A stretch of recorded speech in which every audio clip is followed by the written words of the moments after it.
Hello, everyone, and welcome back to Shadow Archives.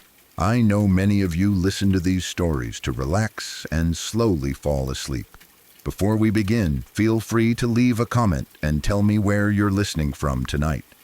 If you enjoy these stories, please like the video and subscribe to the channel. Now, get comfortable, take a deep breath, and let's begin. My brother has always loved music, especially live shows. Growing up, concerts were his thing, and even as an adult, he still travels whenever there's a band he really wants to see. One year, he went to Los Angeles for a concert. It was nothing unusual for him. He had been to big cities before, places people usually warn you about, and he had never had any real problems. LA felt like just another stop. The concert itself was in a rougher part of the city, South Central. He didn't really think much about that at the time. When you're focused on a show, on getting there on time, on finding parking, the neighborhood just feels like background noise. He parked, went to the concert, had a great time, and when it was over, he realized he needed to stop somewhere quickly before driving out of the area. Something small, like a drink or snacks. There was a gas station nearby, and it was the closest place. He figured it would be quick, in and out. He walked into the gas station without really thinking about how much he stood out. He's white, and in that area, he was very clearly out of place. The store was small, with harsh fluorescent lights, and thick glass separating the cashier from the customers. The air felt tense in a way that's hard to explain unless you've experienced it.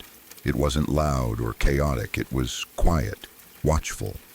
As soon as he stepped up to the counter, the cashier looked at him differently. Not rude, not friendly either, just focused. The cashier asked him what he was doing there, not in a casual small talk way, but in a direct way that made my brother pause. He answered honestly, saying he was just there to grab something quickly. The cashier didn't say much after that, just kept watching him. While my brother was still inside, a big guy walked into the store. He didn't browse. He didn't look around. He looked straight at my brother. This guy had a presence, the kind that fills a room without needing to say much. He walked up close and told my brother that when he was done, he needed to come out to his pump. There was no aggression in his voice, no yelling. That's what made it scarier. It sounded like an instruction, not a suggestion. My brother nodded his head. He didn't argue. He didn't ask questions. The guy turned around and walked back out to his car. That's when everything shifted in my brother's mind. He suddenly became very aware of his surroundings, of how small the gas station was, of how exposed he would be walking out. Through the front windows, he could see the car at the pump. It wasn't just one person waiting. The car was full of people, men sitting inside, watching the store, waiting. In that moment, my brother understood something very clearly. If he walked out to that pump like he was told, he wasn't going to survive it. There would be no misunderstanding, no talking his way out. Whatever was about to happen would happen fast, and no one would stop it. He didn't panic outwardly. He paid for what he had picked up. He kept his movements calm, but inside, his heart was racing. His mind was moving faster than it ever had before, calculating options. Going to the pump was not an option. Staying inside wasn't either. Eventually he realized there was only one thing he could do: run. The second he finished paying, he turned and booked it straight out the door. No hesitation. No looking back, just full speed. The moment he did, the car peeled out after him. They didn't even wait. The engine roared, tires screeching as they chased him down the street. My brother could hear them behind him, the sound of the car getting closer, the distance shrinking. Every instinct in his body was screaming at him. His lungs burned. His legs felt like they were on fire. He pushed harder than he ever had before. He knew he couldn't outrun a car for long. He also knew he had to try. He ran toward a back lane, a narrow path between buildings, the kind of place a car couldn't easily follow. The car gained on him fast, close enough that he could hear voices yelling from inside. He didn't look back. He didn't slow down. He poured everything he had into those last few seconds. Somehow, he made it. He turned sharply into the back lane just as the car reached the corner. The vehicle couldn't follow him in, not at that speed, not in that space.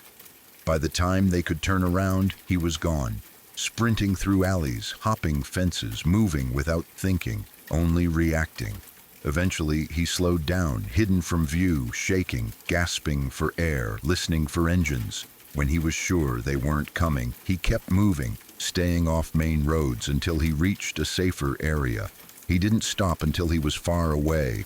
Only then did the adrenaline start to fade, replaced by the realization of how close he had come to not making it out at all.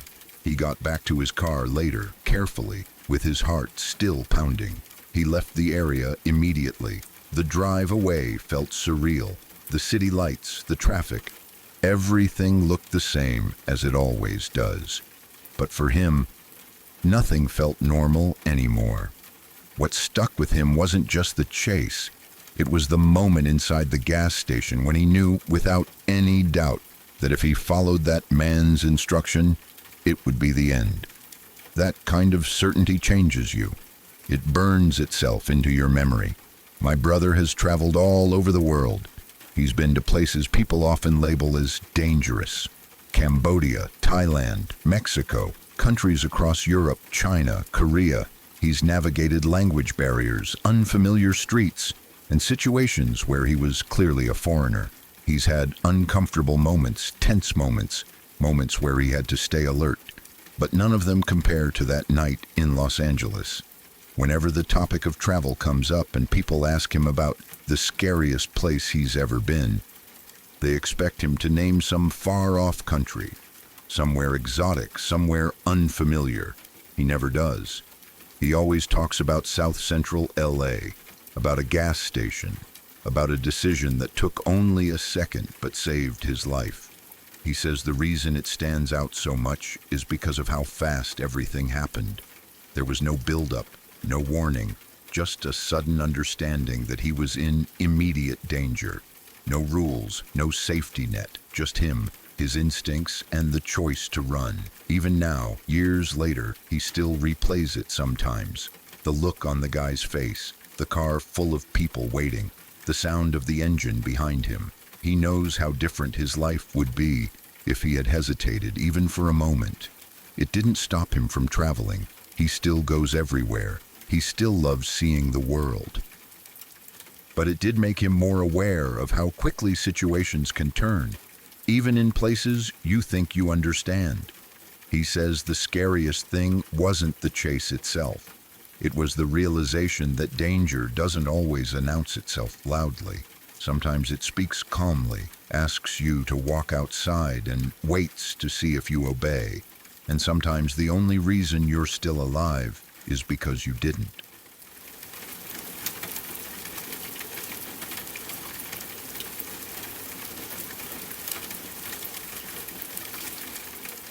When I was growing up, we lived in a small town where everyone knew everyone. It was the kind of place where people didn't lock their doors, where neighbors waved from their porches, and where nothing ever seemed truly dangerous. At least, that's what people like to believe. Adults used to say that bad things didn't happen in towns like ours. That belief is one of the reasons this story still stays with me. The house next door to us belonged to a woman named Robin. She was really close friends with my mom. They talked almost every day, watched each other's kids, and helped each other out whenever something came up. Robin had kids of her own, and they were often over at our house. They felt like part of our family. My mom always said that if anything ever happened, Robin would bring the kids straight to us without even asking. Robin was dating a guy at the time, someone who also lived in the house with her. Some people called him her boyfriend. Others said he was more like an ex who never really left. From the outside, things didn't seem perfect, but no one thought anything truly awful was going on. Arguments happened, sure, but that wasn't unusual. In a small town, you hear everything, and nothing about them ever crossed the line into what people considered alarming. One day, Robin didn't come home. At first, nobody panicked. People get busy, plans change. But what bothered my mom was that Robin's kids weren't with her. Instead, they were with the man she lived with. That didn't sit right with my mom at all. She said later that Robin would never have done that. If she needed someone to watch the kids, she would have brought them to our house. No question about it. My mom started calling around, trying to find Robin. No one had seen her. No one had heard from her. The more time passed, the more uneasy my mom became. Eventually, she went next door and confronted the guy directly. She demanded to see Robin. She asked where she was, why she hadn't come home, why the kids weren't with her. He brushed it off, gave vague answers, said she had gone away for a bit, said everything was fine. My mom didn't buy it. She called the police. She told them exactly what she felt, that something was wrong, that Robin wouldn't disappear like this, and that leaving the kids with him made no sense. The response she got still makes me angry to think about. The police basically told her she was overreacting. They said she watched too many crime shows and read too many mystery novels. They said things like that didn't happen in small towns like ours. My mom tried again. So did Robin's family. Calls were made, concerns were raised, but nothing happened. Days passed. About a week later, everything exploded. One morning, we woke up to flashing lights outside our window. There were police cars everywhere. The driveway and yard next door were packed with them. Officers were walking around, talking urgently, blocking off areas. The calm, quiet street we grew up on suddenly looked like something out of a nightmare. That's when we learned the truth. The man had moved out days earlier. He had taken Robin's kids with him, and he had taken Robin's body too. He buried her near a trailer he had moved into. The details came out slowly, piece by piece, and every new thing we learned made it worse. He had planned it. One night after Robin came home from work, he hid behind the corner of the house. When she walked down the shared driveway, the same driveway that ran right under our bedroom window, he attacked her. Everything happened right there, steps away from where we slept. None of us heard a thing. What he did after that is something I still struggle to think about. The police later said the evidence inside the house was overwhelming. They used chemicals to detect blood, and it lit up the entire place. Walls, floors, everything. One officer described it as lighting up like a Christmas tree. The most disturbing part wasn't even what he did to Robin. It was what happened to her kids. One of them woke up during it. A child saw things no child should ever see. The man threatened them, told them that if they said anything, he would do the same thing to them. That fear stayed with those kids for the rest of their lives. It changed them. Everyone in town could see it as they grew up. Trauma like that doesn't disappear. Another detail came out later that made it feel even closer to home. A few days before it happened, the man had borrowed a hammer from my dad. He said he needed it for some home repairs. My dad didn't think twice. In a small town, you lend your neighbors tools. That's just how it works. After everything came out, that hammer became a symbol of how close evil can be without you realizing it, how normal everything can seem right up until it isn't. My mom never forgave herself for not being taken seriously sooner, even though it wasn't her fault. She tried. She knew something was wrong. She pushed when everyone else brushed it off. The police admitted later that mistakes were made, but that didn't bring Robin back. The town changed after that.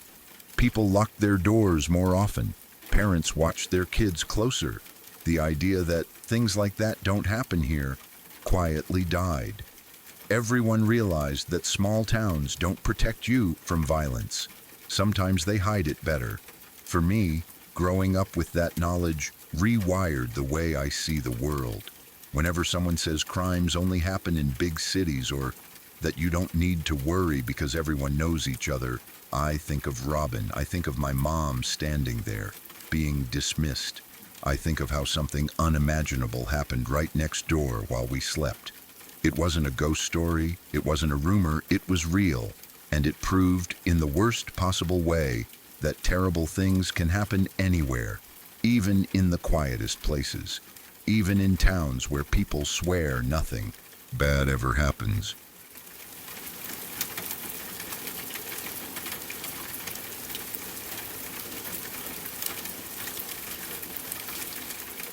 I worked in a restaurant at the time, and like a lot of people in the service industry, going for a drink after closing was just part of the routine.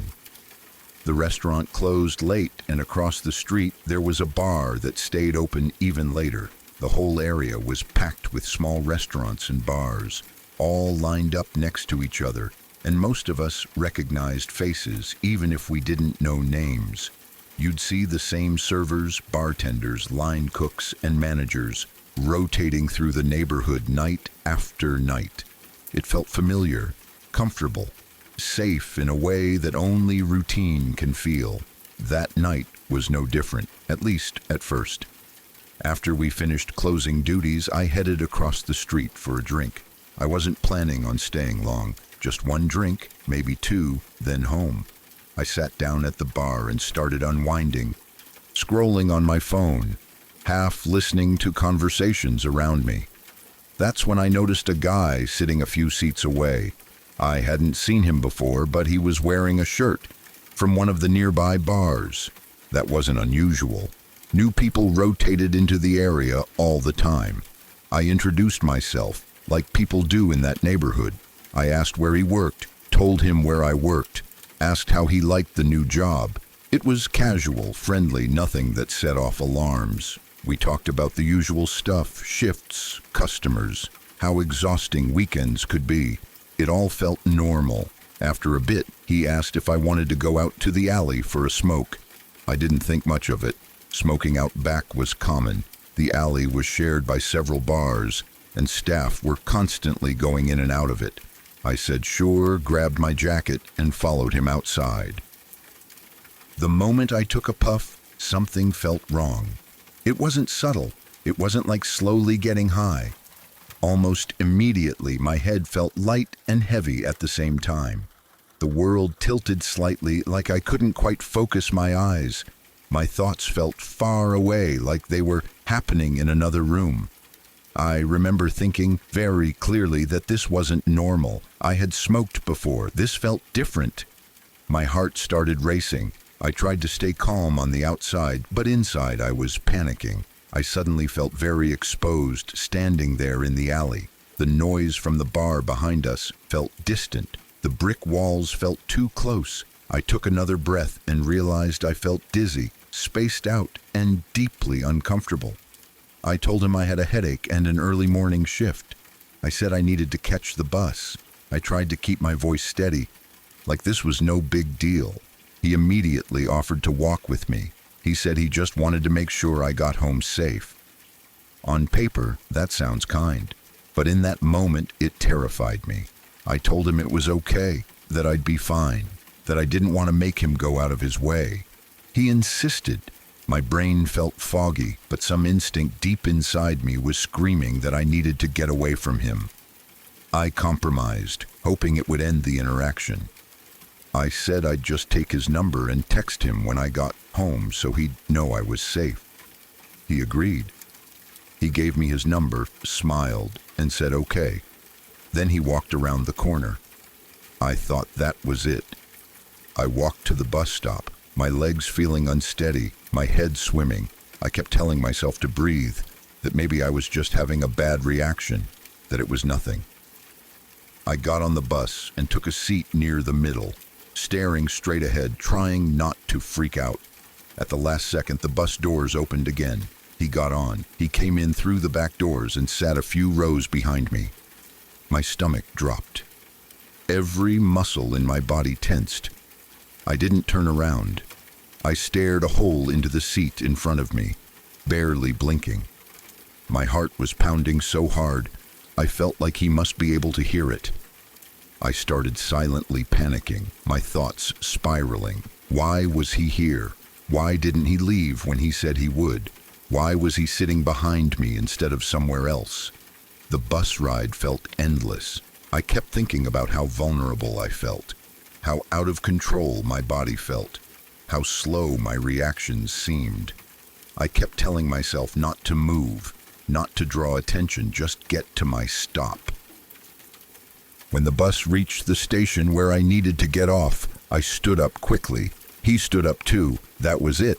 Something snapped. I turned around and screamed at him. I told him to leave me alone. I told him I was not okay. I told him I had a bad reaction to the weed and that him following me was making it worse. My voice was shaking, but it was loud. People were looking. I didn't care. He shushed me. He tried to hug me. He actually reached out and started petting my head like I was a child, like I was being dramatic instead of terrified. That feeling of someone touching you when you are already out of control is something I will never forget. My skin crawled. I felt trapped. I pulled away and ran. I ran out of the station as fast as I could and into the first bar I saw. I didn't even look at the name. I burst through the door and grabbed the bartender by the hand. I don't even remember what I said exactly, just that I asked him to call me a cab. I remember my voice shaking, my hands gripping his like a lifeline. I would not let go. I stood there holding his hand, scanning the doorway, my heart racing, asking over and over if the coast was clear. The bartender didn't question it. He didn't laugh. He didn't brush me off. He stayed calm and stayed with me until the cab arrived. He walked me outside and made sure I got into the cab alone. As the cab pulled away, I looked back.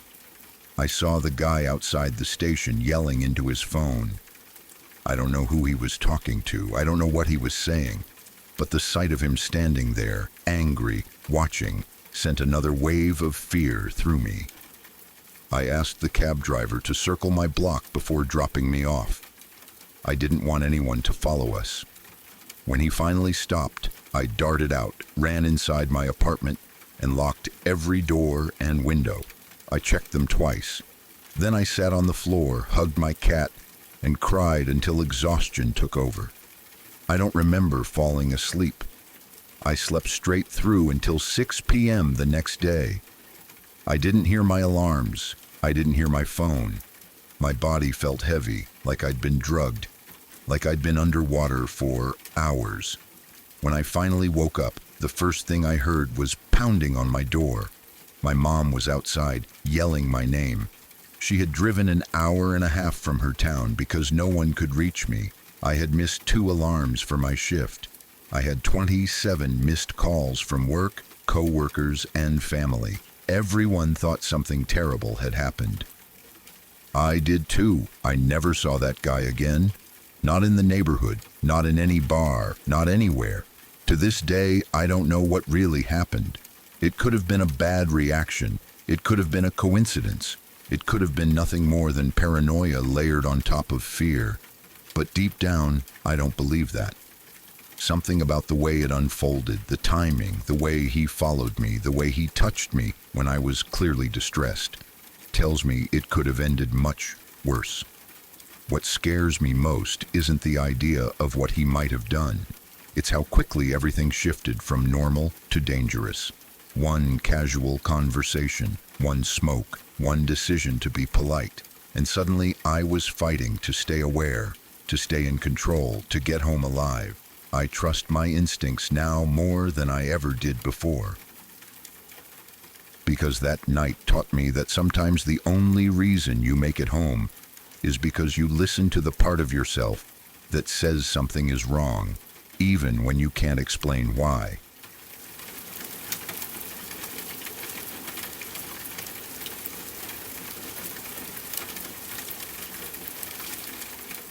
The year 2008 began with a heavy sense of mystery in the quiet town of Wrexham, located in North Wales. Tati Rogers, a woman known to her friends as Tati, was a well-liked member of the community who had moved from Indonesia to start a new life. She was vibrant, social, and had a wide circle of friends who cared for her deeply. However, on a cold January day, Tati suddenly vanished without a trace. Her disappearance wasn't just a simple case of someone walking away from their life. It felt immediate and wrong. When she failed to show up for scheduled meetings and stopped answering her phone, the local community and the police knew that something dark had happened behind the scenes.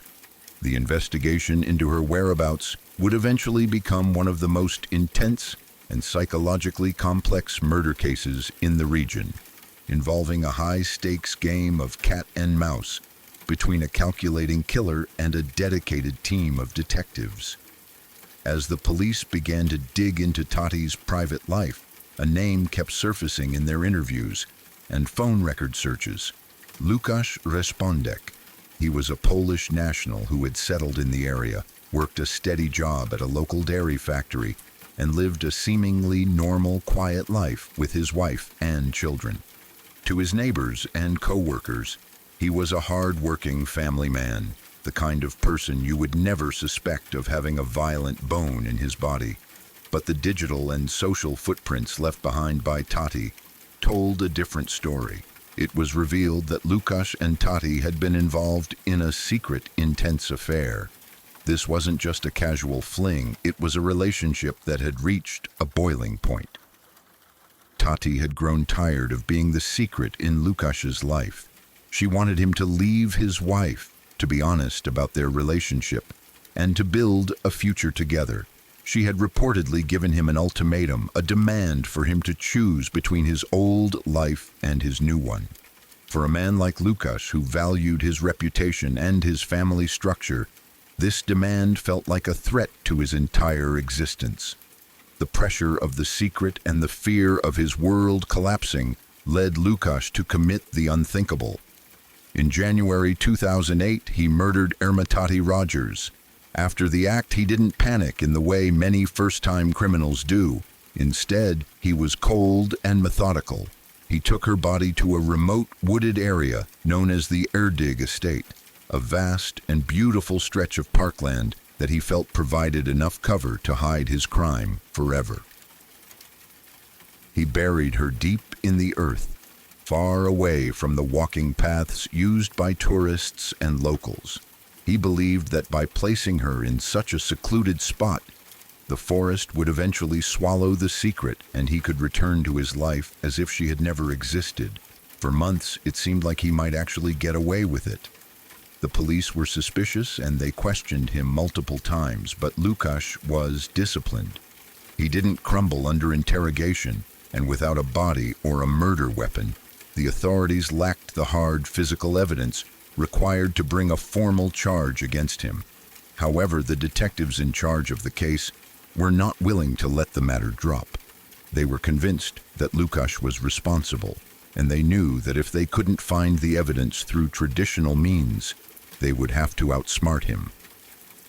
They decided to launch a massive, long-term surveillance operation that would track his every move. They wanted to see if his conscience or his fear would lead him back to the scene of the crime. For months, undercover officers and advanced technology were used to monitor Łukasz's daily routine. They watched him go to work. They watched him spend time with his family. And they watched as he frequently took trips toward the Erdig estate. He was drawn to the burial site like a magnet, driven by a pathological need to ensure that the earth hadn't shifted and that his secret remained hidden.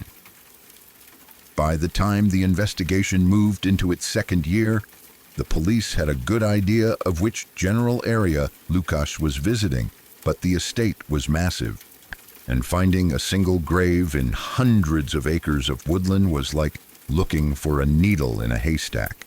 They needed to force his hand.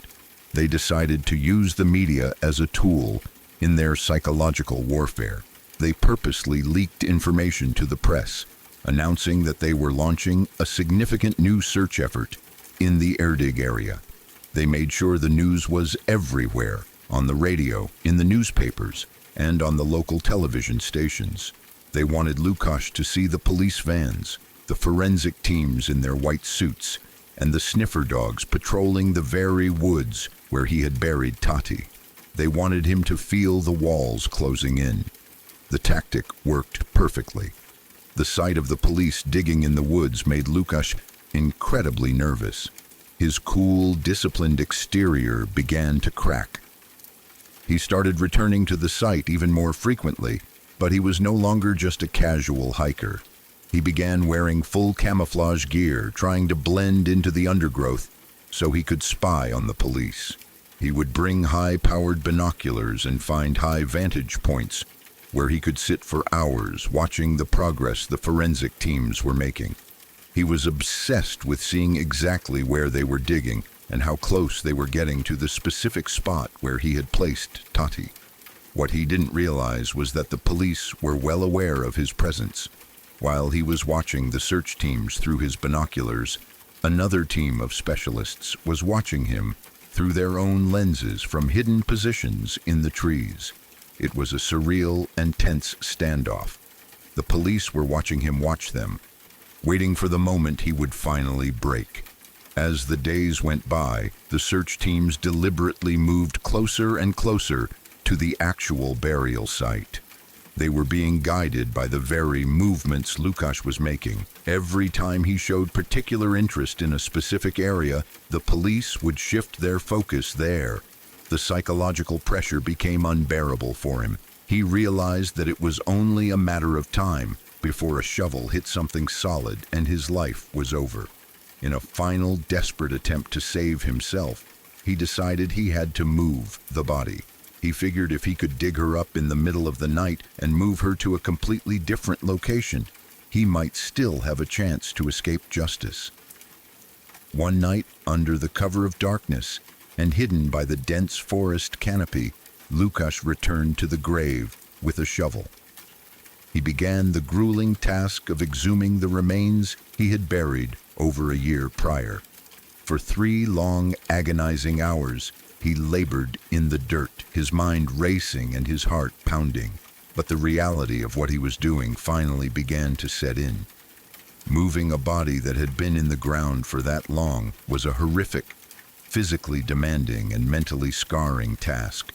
The sheer weight of the crime, the physical exhaustion, and the knowledge that the police were practically breathing down his neck finally shattered his resolve. He realized that there was no way out. Even if he moved her, they would find the new spot, or they would find the evidence of the disturbed earth at the original site. The game was up. In a state of total emotional and physical collapse, Lukasz stopped digging. He left the site, but he didn't go home. Instead, he drove directly to the local police station. He walked through the doors, covered in the dirt of the grave and smelling of the woods, and handed himself in. He confessed to the murder of Ermitati Rogers, ending the long and painful search for the truth. His surrender was the final chapter in a saga that had gripped the community for nearly 2 years.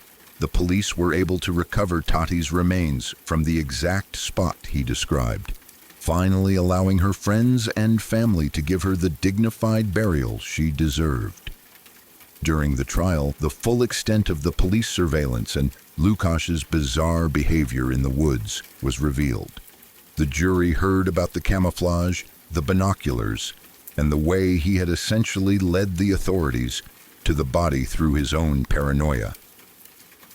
It was a landmark case that demonstrated how psychological pressure and patient, strategic police work could break even the most disciplined of killers. Lukasz Respondek was convicted of murder and was sentenced to life in prison, with the judge noting the cold-blooded nature of the crime and the calculated way he had hidden the body for so long. The story of Lukasz and Tati is a chilling reminder of the dark secrets that can hide behind the facade of a normal life. It shows that even in the most quiet and peaceful of settings, intense passions and fears can lead to ultimate acts of violence. But it is also a story of the persistence of justice. The detectives who refused to give up on Tati, the officers who sat in the cold woods for months, watching a suspect, and the community that kept her memory alive all played a part in ensuring that her killer didn't get the final word. Tati was more than just a victim. She was a woman whose life was cut short by the selfishness of a man who couldn't handle the consequences of his own choices. Today, the Erdig estate is once again a place of peace, where families walk and nature thrives. But for those who remember the events of 2008, the woods hold a deeper meaning. They are a place where a silent battle was fought between truth and lies, and where a killer's own shadow eventually became his undoing. The case remains a prominent example of modern investigative techniques and the power of psychological profiling. It serves as a warning that no matter how deep you bury a secret, the truth has a way of rising to the surface, often led there by the very hands that tried to hide it. The impact of the murder on the local Indonesian community and Tati's friends was profound. She was a woman who had traveled across the world to find happiness, only to have it taken away by someone she trusted. Her story is one of tragedy, but also of the strength of the bonds people form. Her friends never stopped asking questions, and the police never stopped looking for answers. That collective effort is what eventually brought Lukasz into the light and ensured he would spend the rest of his days behind bars. The joyful villa or the quiet bakery, every town has its stories of the darkness that lurks in plain sight, and Wrexham is no different. The mystery of Irma Tati Rogers ended with justice. But the memory of the woman who just wanted to be loved remains a part of the town's history. As we look at cases like this, we are reminded of the incredible patience required to solve complex crimes. It wasn't a sudden burst of DNA evidence or a lucky break that solved Tati's murder. It was months of sitting in the dark, watching a man through binoculars, and waiting for the moment his conscience couldn't take the weight anymore. It was a victory of the mind over the machine of silence. Lukasz thought he was the hunter, watching the police from the safety of his camouflage, but in reality, he was the prey, being guided exactly where the authorities wanted him to go. The legacy of the case continues to be studied by law enforcement agencies as a masterclass in surveillance and suspect management. It highlights the importance of understanding the psychology of a killer, knowing their triggers, their fears, and their weaknesses. For Lukasz, his weakness was his own inability to stay away from what he had done. He couldn't trust the forest to keep his secret, and in his attempt to monitor the threat, he became the very thing that led the threat to his door. It is a story with a grim but satisfying conclusion, where the victim was finally heard and the perpetrator was finally caught in the web of his own making.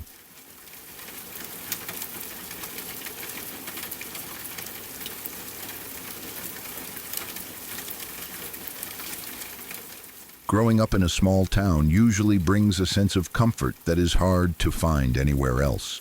There is a deep, unwritten rule that everyone looks out for one another, and the idea of true, calculated violence feels like something that only happens in big cities or on the nightly news. We lived in a neighborhood where the houses were close together, sharing the same patches of grass, and in our case, a shared driveway with the family next door. It was the kind of place where you could hear your neighbor's car pull in late at night, or the sound of their kids playing in the yard during the day. Because of this proximity, my mother became very close friends with the woman who lived right next to us. Her name was Robin, and she was a kind, hard-working mother who was doing her best to navigate a complicated life. Robin had a few children and lived with a man who was her boyfriend. Though the dynamics of their household were always a bit tense, my mother and Robin spent a lot of time together sharing coffee and talking about their lives. They had the kind of friendship where they knew each other's habits and routines perfectly. Because of this, my mother was the first person to realize that something was terribly wrong when Robin suddenly vanished from the neighborhood. It wasn't just that Robin wasn't answering her door. It was the way the children were being handled that set off alarm bells in my mother's head. The day after Robin went missing, my mother noticed that her children were with Robin's boyfriend, who also acted as a sort of roommate. My mother knew Robin better than anyone else in the neighborhood, and she knew for a fact that Robin would never have left her kids with that man if she had a choice. Robin had told my mother many times that if she ever needed someone to watch her children in an emergency, she would have brought them directly to our house. The fact that the boyfriend claimed Robin had just gone away and left the kids with him didn't make any sense. It was a complete contradiction of everything Robin stood for as a mother.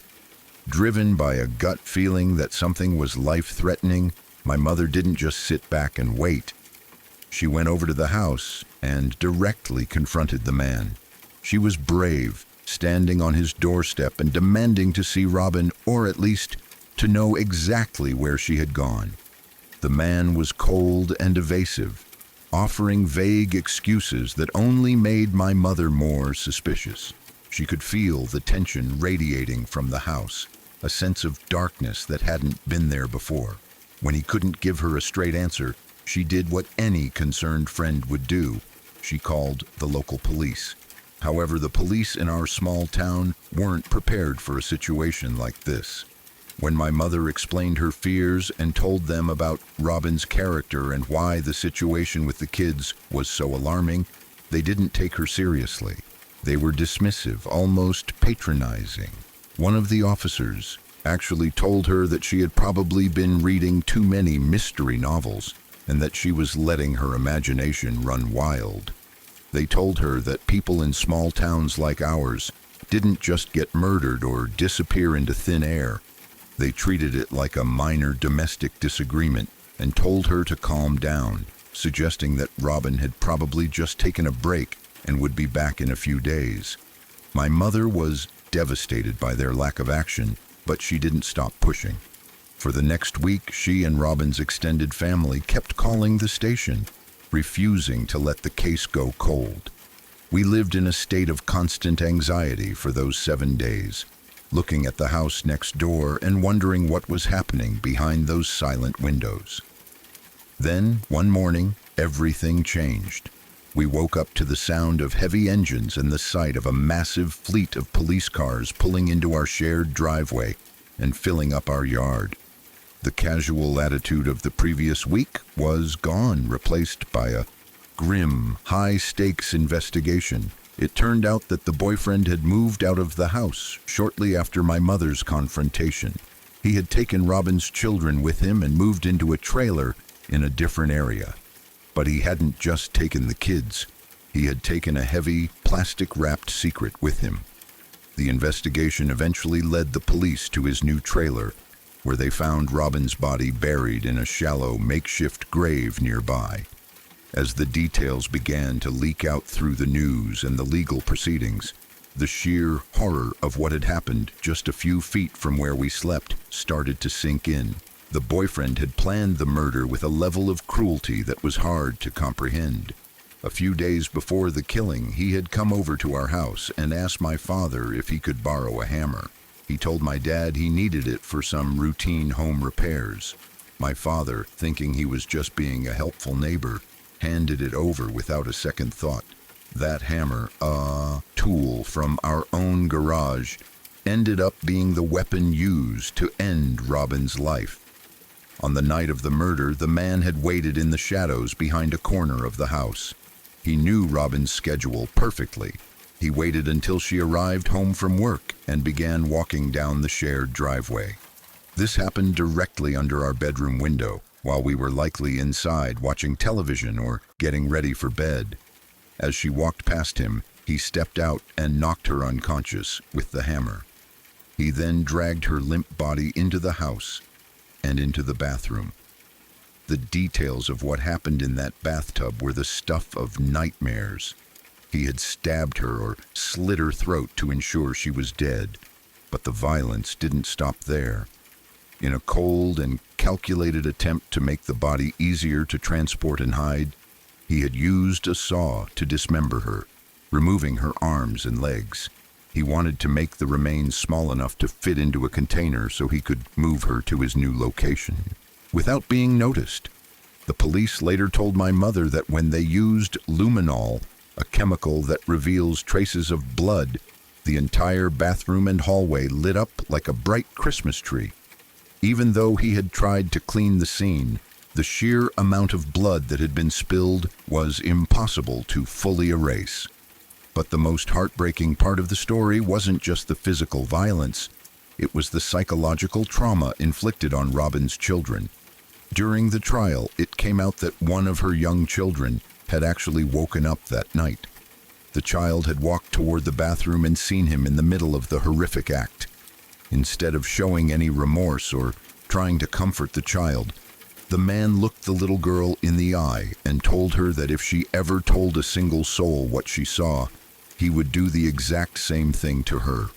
That poor child had to live with that secret for an entire week, traveling with her mother's killer to a new home, knowing all the while that her mother was gone and that she was in the hands of a monster. The threat he made stayed with her, and even though the man was eventually caught and sent to prison, the damage to those children was permanent. They grew up carrying the weight of a trauma that no person, let alone a child, should ever have to witness. It completely altered the course of their lives, leaving them with scars that no amount of therapy or time could ever fully heal. For our family, the revelation was a profound shock. My father struggled with the fact that his own tool had been used in such a way. My mother felt a mix of validation for her instincts and a deep, soul-crushing sadness for the friend she couldn't save. We realized that while the police had mocked her for reading too many mystery novels, the reality was far more gruesome than any book she had ever picked up. The small-town myth of safety was shattered for us that day. We realized that evil doesn't care about the size of your town or how well you know your neighbors. It can live right next door, sharing your driveway and borrowing your tools. The house next door stood empty for a long time after that. Every time I looked out my bedroom window and saw the driveway below, I couldn't help but think about Robin walking home that night, tired from work, looking forward to seeing her kids, and having no idea that a monster was waiting in the shadows. I thought about the silence of the night and how none of us heard a thing, even though it happened just a few feet away. It was a terrifying reminder of how thin the walls of our lives really are, and how little we actually know about what is happening in the shadows of our own neighborhoods. The community changed after that. People started locking their doors. The casual, open trust that had defined our street was replaced by a wary caution. We all looked at each other a little differently, wondering what secrets might be hiding behind the friendly smiles of the people we saw every day. The story of Robin became a cautionary tale, a dark piece of local history that people would whisper about for years. It proved that fucked up things, as the saying goes, really do happen in small towns, and often they are more horrific because of the intimacy of the setting. Robin was a good person who deserved a long life and the chance to see her children grow up. Instead, she became a victim of a man she should have been able to trust. The fact that her life ended in such a brutal fashion and that her children had to witness the aftermath is a tragedy that our town never fully recovered from. It serves as a permanent reminder to listen to your gut feelings, just like my mother did. She knew something was wrong because she cared about her friend, and while she couldn't prevent the murder, her persistence was the only reason the killer was eventually caught, and the children were rescued from his grasp. As I got older and moved away, I took the lessons of that time with me. I learned that you should never let anyone tell you that you are being paranoid or that things like that don't happen here. Violence is a human reality that can manifest anywhere, and the best defense we have is to stay vigilant and look out for one another. I still think about Robin often, especially when I see a shared driveway or a house that looks a bit too quiet. I hope that wherever her children are now, they have found some semblance of peace. though I know that the shadows of that night in our small town will likely follow them forever. The memory of the luminol lighting up that house like a Christmas tree is an image that stays with you. It represents the hidden truth of a crime that someone tried very hard to wash away. It shows that even when we think we've cleaned up the mess, the truth has a way of coming to light if someone is willing to look for it. My mother's intuition was the light that started the process, and the bravery of the family eventually finished it. It was a shitty, horrific situation that left a mark on everyone involved, a story of a small town that lost its innocence in the most violent way possible. The boyfriend eventually faced justice, but no amount of prison time could ever make up for the life he stole or the childhoods he destroyed. He was a predator who used the quietness of a small town to hide his true nature, thinking that no one would notice or care enough to ask questions. He was wrong. He didn't count on the bond between two friends and the strength of a mother who refused to be silenced by the skepticism of the police. Robin's story is a heavy one, but it is one that needs to be told to honor her memory and to remind us all that the most important thing we can do is pay attention to the people around us.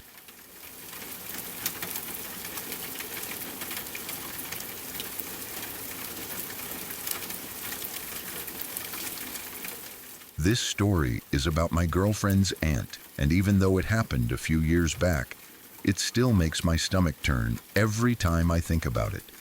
It's one of those situations that feels unreal until you realize how easily it could have gone much worse. Her aunt traveled a lot for work. Business trips were a normal part of her life, and staying alone in hotels was something she had done countless times. She was used to it, comfortable with it. She knew the routine well enough that it never really scared her. Hotels to her were neutral places, temporary, anonymous, safe enough. On this particular trip, she was staying in a standard hotel, nothing fancy but nothing sketchy either, the kind of place you'd never think twice about. She had meetings all day, and by the time she got back to the hotel that evening, she was exhausted. The day had drained her mentally and physically. All she wanted was a shower, a quiet room, and sleep. She went through her usual routine, locked the door behind her when she came in, dropped her bag, changed clothes, got ready for bed. Nothing seemed off. Nothing caught her attention. No strange noises, no signs that anything was wrong. The room felt exactly like every other hotel room she'd stayed in. She got into bed and lay there for a while, not fully asleep yet. Just that half-awake state where your mind starts to slow down but you're still aware of your surroundings. The lights were off. The room was quiet, the kind of quiet you expect in a hotel late at night. Then she heard something. At first it was subtle, a faint rustling sound, soft but close, not coming from the hallway, not from outside, from inside the room. Her first thought wasn't panic, it was confusion. Hotels make noises, air vents, sheets shifting, someone moving in another room. She told herself it was probably nothing, but the sound continued and it didn't fit any normal explanation. It sounded deliberate, like movement. She rolled over in bed, and that's when she saw him. A big, tall man was standing at the foot of her bed. He wasn't moving, he wasn't speaking. He was just standing there, staring at her. The shock of that moment is hard to put into words. Imagine lying in bed, vulnerable, thinking you're alone, and then realizing someone is already inside your room, inside your space, watching you. There was no warning, no time to prepare, just instant terror. Her body reacted before her mind fully caught up. She screamed and jumped out of bed, running straight for the door. Every instinct in her was screaming to get out, to get away, to put distance between herself and the man. She didn't stop to grab her phone. She didn't stop to think. She just ran. She almost made it. Before she could reach the door, the man grabbed her. He wrapped his arms around her, trying to restrain her. He was stronger than her, bigger, and the panic made everything feel chaotic and unreal. As he held her, he kept repeating the same words over and over. "Stop! I'm not going to hurt you. I won't hurt you. Be quiet." That made it worse. Those words didn't calm her. They terrified her. Anyone who has to say they're not going to hurt you, especially while physically restraining you, is already doing something deeply wrong. She didn't believe him for a second. She fought with everything she had. She screamed. She kicked. She flailed. She did anything she could to get free. Adrenaline took over. Fear gave her strength she didn't know she had. Somehow she managed to break out of his grip. The moment she was free, she ran. She tore open the door and bolted into the hallway, screaming and crying as loud as she could. She didn't care who heard her. She wanted everyone to hear her. She wanted attention. She wanted help. The hallway echoed with her screams. Other guests started opening their doors. Someone ran toward her. Someone else called the front desk. Within minutes, hotel staff and then the police were on their way. She collapsed in the hallway, shaking, sobbing, barely able to speak. The man did not follow her out. That fact alone still sends chills down my spine. The idea that he stayed behind or disappeared back into the hotel is terrifying. It means he knew exactly what he was doing. He wasn't panicking. He wasn't confused. He had enough control to stop when things went wrong for him. The police arrived quickly. They searched the room. They searched the floor. They locked everything down. Eventually, they found the man. He was an employee of the hotel. That detail made the entire situation even more disturbing. This wasn't some random person who wandered in by accident. This was someone who worked there, someone with access, someone who knew the building, someone who could move around without raising suspicion. According to what she was told later, he likely intended to rob her. He may have entered the room while she was out during the day, expecting to steal things quietly and leave before she returned. It's possible she walked in while he was already inside and he hid, waiting for the right moment to escape. But the most terrifying possibility is the one she can't stop thinking about. What if he wasn't just there to rob her? What if he had been watching her the entire time she got ready for bed, watching her change, watching her lie down, waiting until the lights were off and she was vulnerable? That thought alone is enough to make anyone feel sick, even if his original intention was theft. The moment he stayed silent and stood at the foot of her bed crossed a line that can't be undone. The moment he grabbed her and tried to silence her, repeating those words, it became something far more dangerous. After that night, her aunt never stayed in a hotel the same way again. She double-checks every lock. She wedges chairs under door handles. She uses extra locks, door alarms, anything she can. She checks closets, bathrooms, and behind curtains before settling in. She keeps lights on longer. She doesn't relax the way she used to. She still travels for work because she has to. But the sense of safety she once had is gone. What makes this story especially disturbing is how normal everything was before it happened. There were no warning signs, no red flags, no sketchy neighborhood, no broken lock, no noise in the hallway, just a normal hotel room after a long day. It's terrifying to realize how vulnerable people can be in places they assume are safe.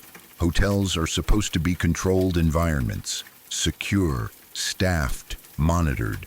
But this showed how easily that sense of security can be shattered when the wrong person has access. She was lucky that she woke up before falling asleep. Lucky that she had the strength to fight back. Lucky that other guests heard her screams. Lucky that help arrived quickly.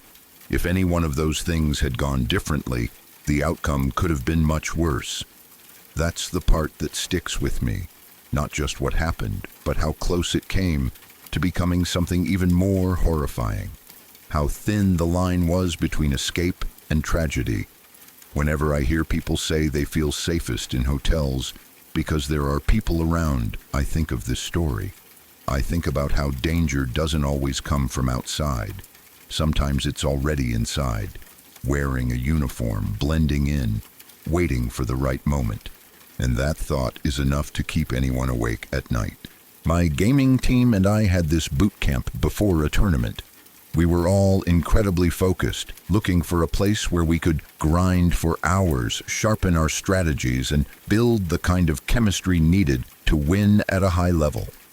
After looking through several listings, we decided to rent out a large, older house in Syracuse, New York. It seemed perfect at first. Plenty of space for our setups, a quiet neighborhood, and a kitchen large enough to keep us fed during long night sessions. We arrived with all our gear, feeling the typical pre-tournament adrenaline, ready to put in the work. The first night was relatively normal, filled with the sounds of mechanical keyboards clicking and strategic call-outs echoing through the halls. However, everything changed during the second night we were there. I was sitting at my desk deep into a match when I heard a distinct knocking sound. It was rhythmic and dull, appearing to come from directly beneath the floorboards. At first, I didn't think anything of it. In an old house in a place like Syracuse, you expect the pipes to clank or the wood to settle as the temperature drops. I just adjusted my headset and kept playing, dismissing it as the natural character of an aging building. It wasn't until one of my teammates walked into the room, looking visibly distracted, that I realized I wasn't the only one hearing it. He asked if I had noticed the tapping, and as soon as he mentioned it, the sound seemed to grow more intentional. It wasn't just a random creak, it was a deliberate knocking. We decided to take a break and investigate. We walked through every room on the main floor, checking the closets and the walls. But as soon as we moved toward the sound, it would stop or seem to shift to a different part of the house. Confused and starting to feel a bit uneasy, we all decided to step out onto the front porch to get some fresh air and talk about our practice schedule. As we stood outside in the cool night air, the knocking started again. But this time it was different. From outside, we could hear the sound even louder, vibrating through the walls of the house. It had escalated from a light tap to a heavy, constant banging noise. We stood there in the dark, looking back at the house, realizing that the source of the noise was definitely inside with us. We went back in and gathered in the living room, sitting in silence just to listen. The banging was persistent, coming from a specific spot in the floor. One of my teammates pointed out that right below where we were sitting, in the basement, there was an old wooden workbench. It was a heavy, primitive-looking piece of furniture that looked like it had been there for a century. The noise sounded exactly like someone was standing at that workbench, hammering away with a mallet against the underside of our floorboards. The atmosphere in the house had shifted from a productive boot camp to a scene of genuine tension. Despite the fear, we tried to settle down for the night, figuring we were all just exhausted and overstimulated from hours of gaming. But as soon as we climbed the stairs to our bedrooms, the noise reached a terrifying peak. It was no longer just a bang, it was a violent, frantic crashing sound that shook the frames of our beds. Suddenly, the silence of the upper floor was shattered by the sound of heavy footsteps sprinting up the stairs. My two teammates burst into my bedroom, their faces pale and their eyes wide with terror. They were screaming, breathless, telling me that they had just seen someone standing in the kitchen. They described a dark, shadowed figure that didn't belong in the house, moving with a strange, unnatural stillness. We didn't wait to see more. We grabbed our phones and called the police immediately. When the officers arrived, they performed a full sweep of the house, from the attic down to that dark basement with the old workbench. They checked every door and window, but they found no signs of a break-in and no one hiding in the shadows. They stayed for a while, talking to us and trying to calm us down, but they couldn't explain the noise we had all heard. After the police left, the house went completely silent. The knocking, the banging, and the footsteps stopped entirely. We didn't hear a single sound for the rest of the night, but none of us slept. We sat together in one room, waiting for the sun to come up. It was the scariest moment of my life. The feeling of being watched by something unseen, and the violent nature of those sounds, was something I'll never forget. We finished our boot camp as quickly as possible and checked out of the house the moment we were done. It wasn't until later, after we had returned home, that we decided to look into the history of the property. What we found made our blood run cold. We read several old local reports and forum posts suggesting that the house was notorious in the area for being haunted. According to the local history, there was a horrific tragedy on the property during the Great Depression. The man who had owned the house at the time had struggled with the extreme poverty of the era and eventually lost his mind. In a fit of desperation and madness, he had shot his entire family in the backyard before taking his own life. Knowing that history changed everything for us, we realized that the workbench in the basement and the constant knocking weren't just random occurrences. They felt like echoes of a dark and violent past that was still trapped within those walls. The man in the kitchen my teammates saw might have been the shadow of a father who had committed the unthinkable decades ago. We went to Syracuse to win a tournament, but we left with a memory that was far more permanent and terrifying than any trophy. Sorry to interrupt. If you're new here, I'd appreciate it if you subscribe to Shadow Archives for daily true horror content that will haunt your dreams and keep you wondering what lurks in the shadows. And don't forget to tap the notification bell so you never miss a new story when the darkness calls out to you. The year 2008 began with a heavy sense of mystery in the quiet town of Wrexham, located in North Wales. Irma Tati Rogers, a woman known to her friends as Tati, was a well-liked member of the community who had moved from Indonesia to start a new life. She was vibrant, social, and had a wide circle of friends who cared for her deeply. However, on a cold January day, Tati suddenly vanished without a trace. Her disappearance wasn't just a simple case of someone walking away from their life. It felt immediate and wrong. When she failed to show up for scheduled meetings and stopped answering her phone, the local community and the police knew that something dark had happened behind the scenes. The investigation into her whereabouts would eventually become one of the most intense and psychologically complex murder cases in the region, involving a high-stakes game of cat and mouse between a calculating killer and a dedicated team of detectives. As the police began to dig into Tati's private life, a name kept surfacing in their interviews and phone record searches: Łukasz Respondek. He was a Polish national who had settled in the area, worked a steady job at a local dairy factory, and lived a seemingly normal, quiet life with his wife and children. To his neighbors and co-workers, he was a hard-working family man, the kind of person you would never suspect of having a violent bone in his body. But the digital and social footprints left behind by Tati told a different story. It was revealed that Łukasz and Tati had been involved in a secret, intense affair. This wasn't just a casual fling, it was a relationship that had reached a boiling point. Tati had grown tired of being the secret in Łukasz's life. She wanted him to leave his wife, to be honest about their relationship, and to build a future together.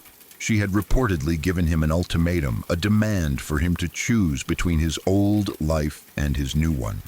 For a man like Łukasz, who valued his reputation and his family structure, this demand felt like a threat to his entire existence.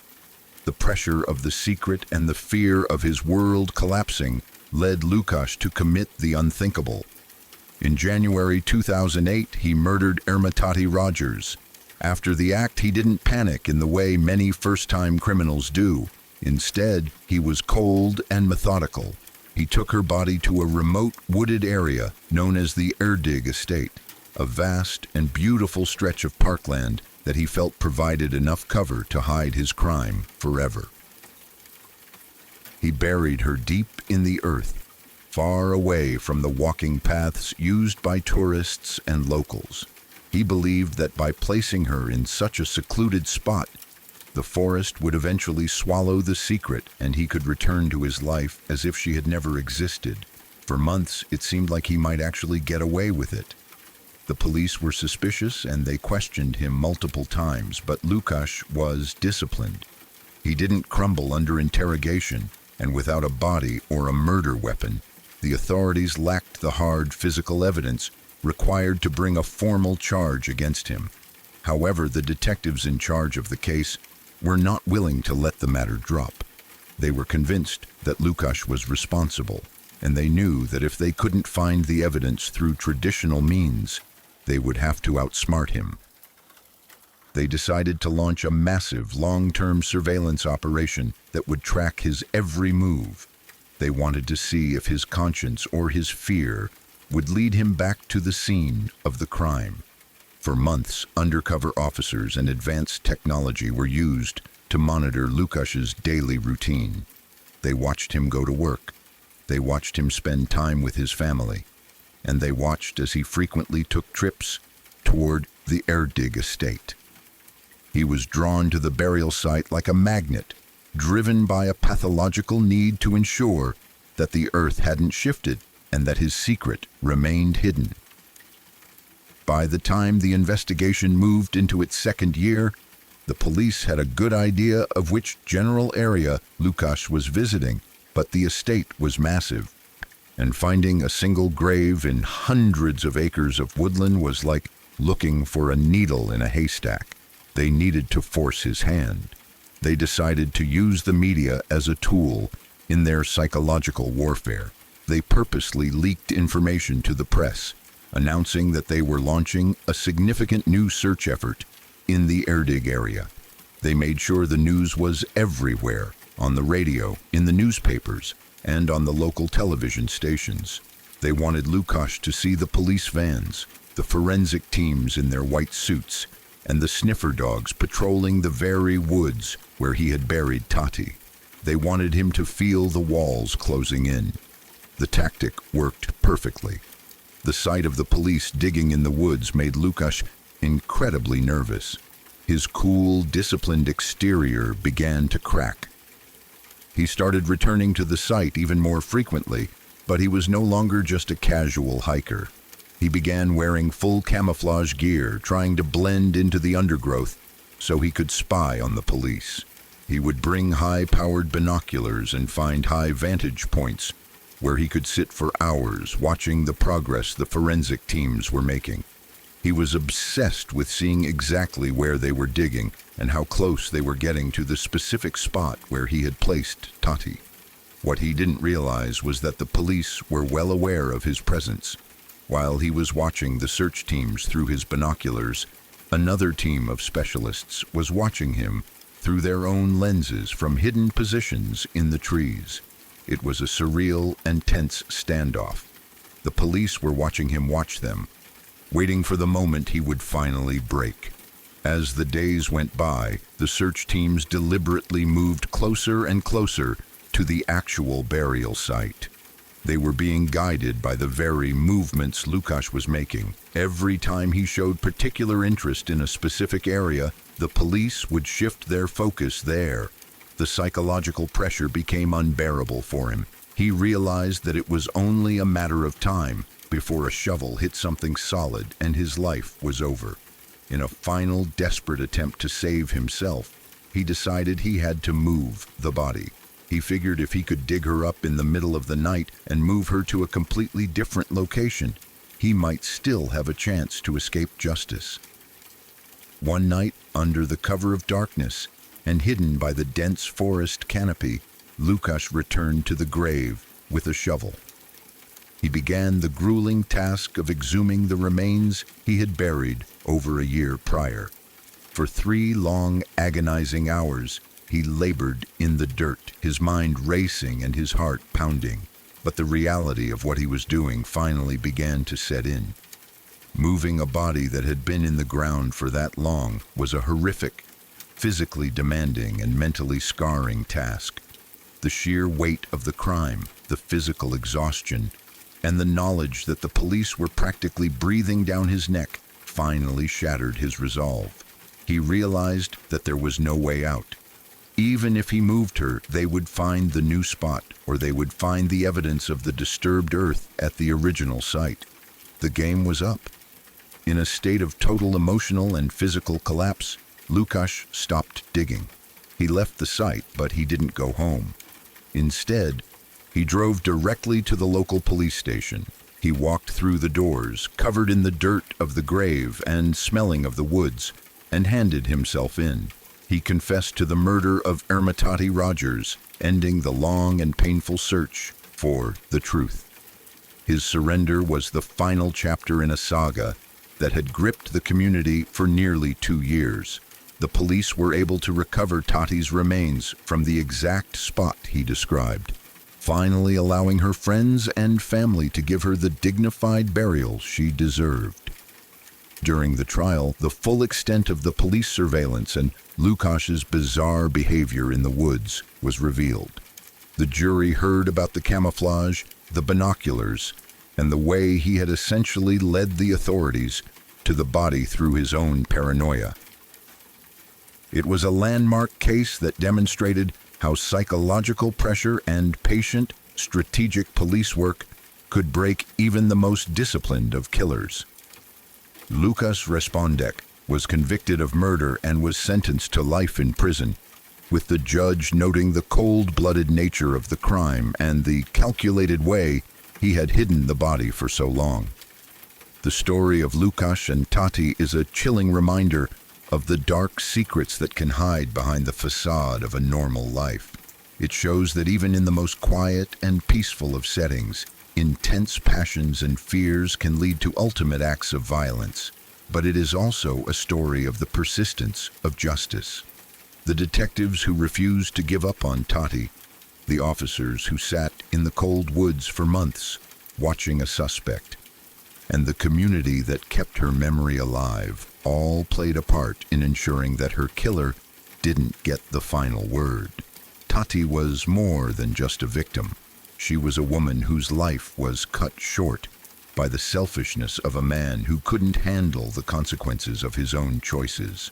Today, the Erdig estate is once again a place of peace, where families walk and nature thrives. But for those who remember the events of 2008, the woods hold a deeper meaning. They are a place where a silent battle was fought between truth and lies, and where a killer's own shadow eventually became his undoing. The case remains a prominent example of modern investigative techniques and the power of psychological profiling. It serves as a warning that no matter how deep you bury a secret, the truth has a way of rising to the surface, often led there by the very hands that tried to hide it. The impact of the murder on the local Indonesian community and Tati's friends was profound. She was a woman who had traveled across the world to find happiness, only to have it taken away by someone she trusted. Her story is one of tragedy, but also of the strength of the bonds people form. Her friends never stopped asking questions, and the police never stopped looking for answers. That collective effort is what eventually brought Lukasz into the light and ensured he would spend the rest of his days behind bars. The joyful villa or the quiet bakery, every town has its stories of the darkness that lurks in plain sight, and Wrexham is no different. The mystery of Ermitati Rogers ended with justice, but the memory of the woman who just wanted to be loved remains a part of the town's history. As we look at cases like this, we are reminded of the incredible patience required to solve complex crimes. It wasn't a sudden burst of DNA evidence or a lucky break that solved Tati's murder. It was months of sitting in the dark, watching a man through binoculars, and waiting for the moment his conscience couldn't take the weight anymore. It was a victory of the mind over the machine of silence. Lukasz thought he was the hunter, watching the police from the safety of his camouflage, But in reality, he was the prey, being guided exactly where the authorities wanted him to go. The legacy of the case continues to be studied by law enforcement agencies as a masterclass in surveillance and suspect management. It highlights the importance of understanding the psychology of a killer, knowing their triggers, their fears, and their weaknesses. For Lukasz, his weakness was his own inability to stay away from what he had done. He couldn't trust the forest to keep his secret, and in his attempt to monitor the threat, he became the very thing that led the threat to his door. It is a story with a grim but satisfying conclusion, where the victim was finally heard and the perpetrator was finally caught in the web of his own making.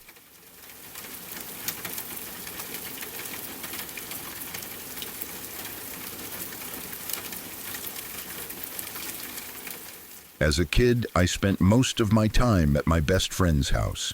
We lived in Chatham, Massachusetts, a quiet coastal town where almost everything felt slow, familiar, and safe. It was the kind of place where history was everywhere, whether you paid attention to it or not.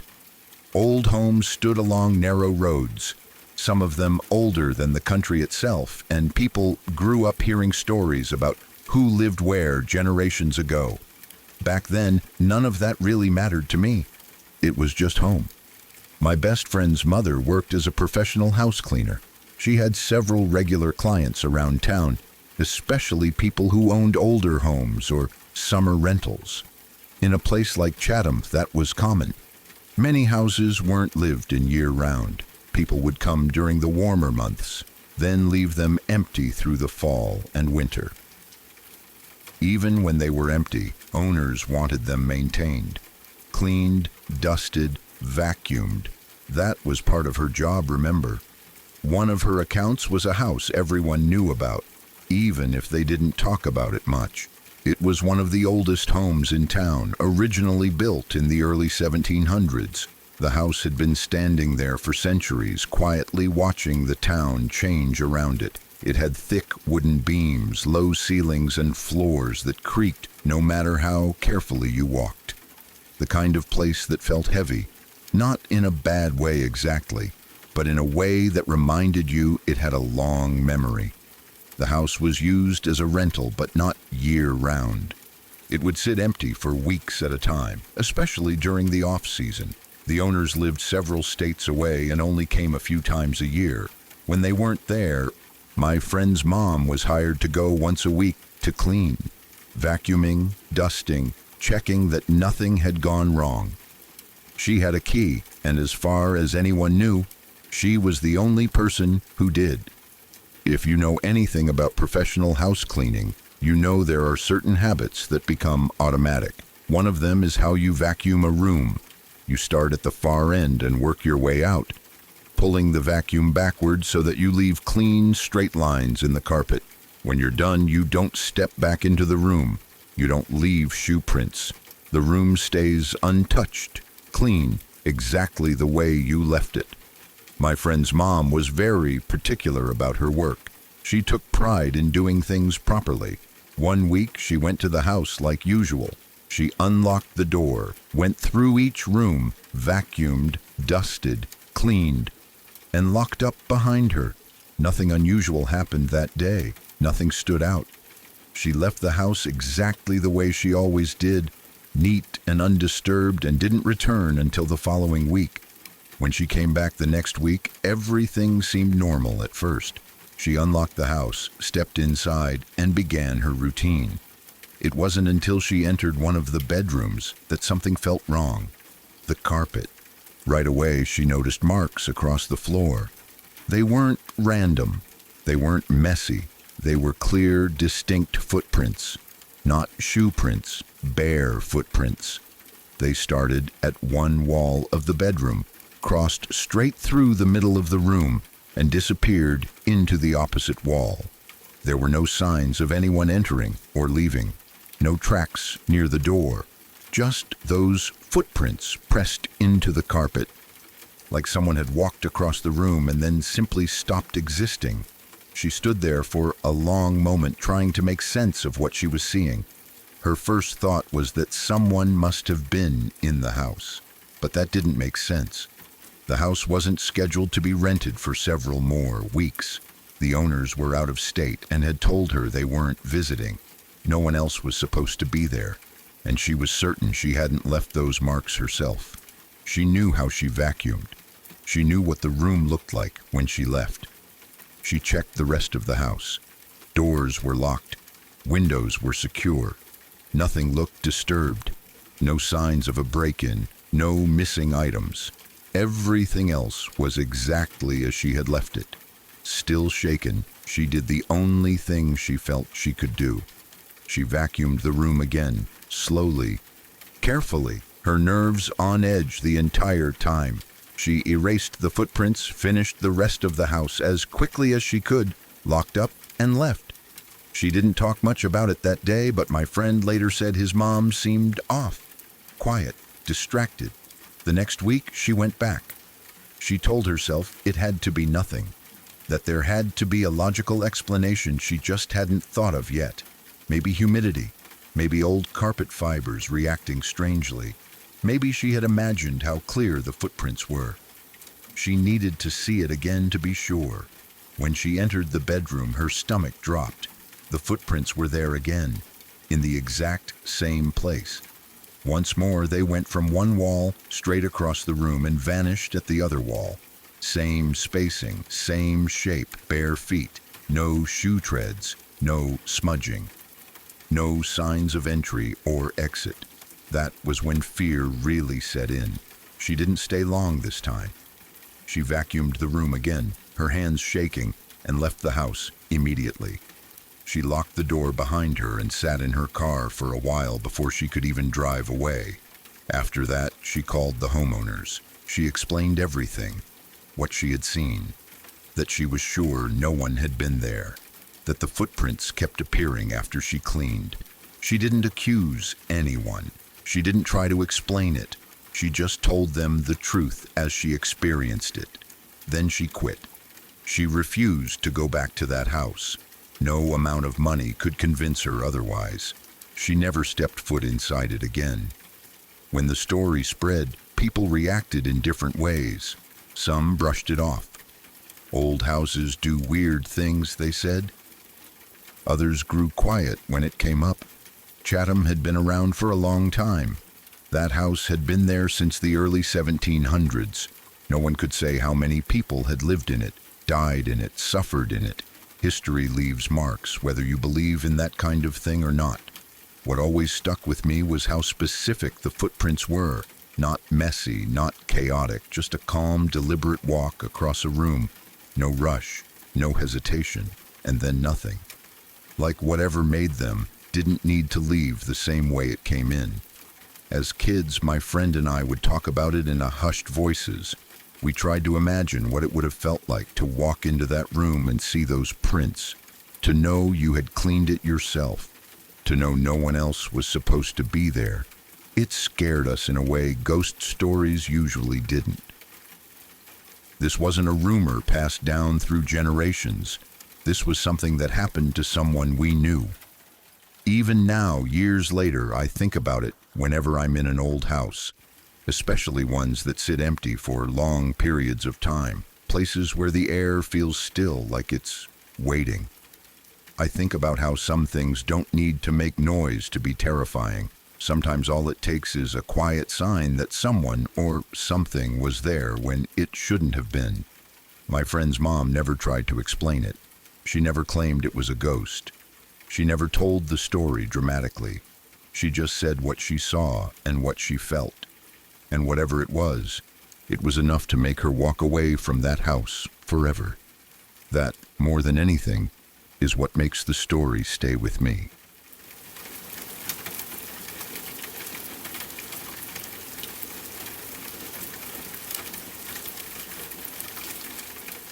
My grandma was always curious about strange things.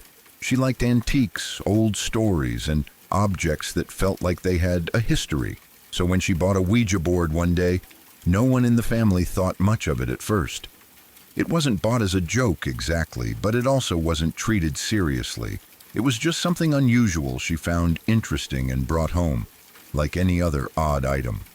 The board stayed in the house, tucked away, until one night when my mom had a sleepover. This was when she was still young, living at home, and her parents were out for the evening. It was just my mom and a few of her friends in the house. No adults, no siblings, just them. At some point during the night, someone remembered the Ouija board. They brought it out more out of curiosity than belief. None of them really thought anything would happen. It felt like something you do at a sleepover, half joking, half daring each other to be scared. They set it up in one of the rooms, sat in a circle, and placed their fingers lightly on the planchette. They started asking questions. At first, nothing happened. Then the planchette began to move, slowly, carefully, not jerking around or spelling nonsense. It felt deliberate. They asked what its name was. It spelled out a name, though my mom later said she couldn't remember exactly what it was anymore. They asked how it died. The board responded that it was a boy and that he had died in a car crash. Some of the girls started getting nervous, others laughed it off. My mom didn't believe it. She thought someone had to be moving it, that someone was messing around. So she challenged it. She told it to prove itself. The board responded with one word: knock. That alone made the room quiet. Someone asked where, someone else asked when. The planchette moved again and spelled out a number: 8. They all looked at each other. It didn't specify 8 minutes, 8 seconds, or 8 hours, just 8. Eventually, they shrugged it off. The moment passed. They put the board away and went upstairs, talking about other things, trying to forget about it. Time went on. A couple of hours later, they were all upstairs when they heard it. A loud knock, not on a door, not from inside the house, on the window. Everyone froze. It wasn't a soft sound. It wasn't something that could be mistaken for a branch or an animal. It was a clear, solid knock against the glass. They rushed to the window and looked outside. There was no one there. No people. No cars. Nothing. Then someone checked the clock. It was exactly 8 p.m. on the dot. Panic hit all of them at once. They all swore no one else had been there earlier. Everyone who had touched the board was standing together in that room. No one had left. No one had gone outside. There was no way anyone else could have known about what they asked or what time the board had given. They didn't touch the Ouija board again that night. After that, the board stayed in the house. Nothing dramatic happened right away. Life went on. Years passed. The story became something my mom would mention occasionally, always with the same seriousness. She never laughed about it. She never exaggerated it. She just told it the way it happened. Then strange things started happening again. This time, it wasn't with my mom. It was with my uncle and my grandpa. Both of them, at different times, began complaining about the same thing. They would wake up in the middle of the night with a crushing feeling on their chest. It felt like someone was sitting on them, pressing down, making it hard to breathe. They would be fully awake but unable to move properly. Their rooms would feel heavy, like the air itself was thick. At first, they brushed it off. Sleep paralysis, bad dreams, stress. But it kept happening. The feeling was always the same. The weight, the suffocation, the sense that they were not alone in the room. Neither of them mentioned seeing anything clearly, but both described the same fear, the same presence, and neither of them knew the other was experiencing it at the time. Eventually, the family started connecting dots. The Ouija board. That was the only thing that stood out as unusual. It was still in the house. No one was using it. It just existed there like an object that had quietly settled in. They decided to get rid of it. The first attempt was the fireplace. They placed the board inside and burned it. Or at least, they thought they did. The fire burned. The board was gone. Everyone felt relieved, like it was over, until it wasn't. Sometime later, the board was back. in the house. No one could explain how. No one admitted to buying another one. No one admitted to retrieving it. It was just there again, as if nothing had happened. That's when fear really set in. They tried again. This time, they threw it in the garbage. Not just the indoor trash, but taken out, disposed of, gone. And again, it came back. At that point, no one wanted it in the house anymore. No one wanted to touch it. No one wanted to even talk about it. The feeling in the house had changed. It didn't feel safe. It didn't feel calm. So they made a decision. They gave it away. They gifted the Ouija board to a neighbor. They didn't make a big deal out of it. They just handed it over and got it out of the house. And that was the end of it. The board never came back. The suffocating dreams stopped. The heaviness in the rooms faded. The house returned to normal, or at least what passed for normal after everything that had happened. Years later, when my mom tells this story, she doesn't embellish it. She doesn't add dramatic details. She sticks to what she remembers. The knock, the time, the feeling, the way the board kept returning no matter what they did. What makes the story unsettling isn't just the Ouija board itself. It's how specific everything was. The number, the timing, the repeated experiences with different people. The fact that it stopped only when the board was no longer anywhere near the house. Some people say Ouija boards are harmless, that they're just games, that anything strange can be explained away by coincidence or imagination. Maybe that's true, but when I hear this story, I think about how many people in my family experienced something they couldn't explain. How it didn't happen all at once, but slowly, over years. How it didn't end until the object at the center of it all was completely removed. Whether it was something supernatural or something psychological doesn't really matter to me. What matters is that everyone involved knew something was wrong. They felt it. They lived it, and none of them ever brought a Ouija board into their home again.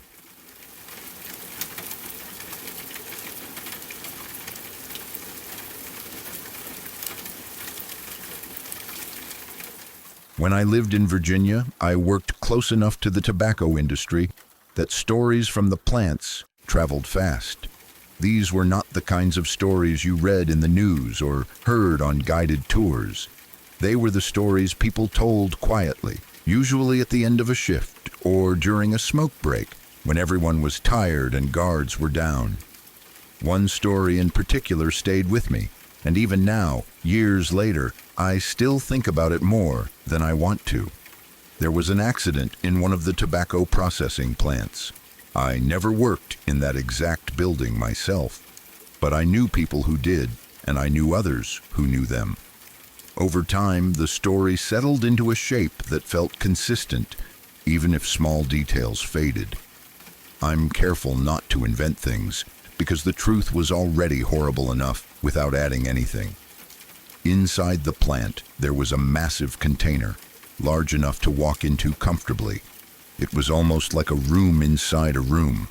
Wooden pallets stacked with tobacco leaves were rolled inside on forklifts. The leaves still held moisture, and to process them properly, that moisture had to be made even throughout the batch. The way they did this was by sealing the container completely and using a powerful vacuum system to pull all the air out. With the air gone, the moisture redistributed itself inside the leaves. From what I was told, this process happened very fast, faster than people expected if they hadn't seen it before. The container had an airtight door, thick and heavy, with a small reinforced window built into it. The kind of window meant to let you look inside, not escape through. When the door shut, it locked automatically. That was part of the safety design. Once sealed, nothing could get in or out until the cycle was complete. On the day of the accident, a female inspector was inside that container. She was there to check the pallets and the condition of the leaves.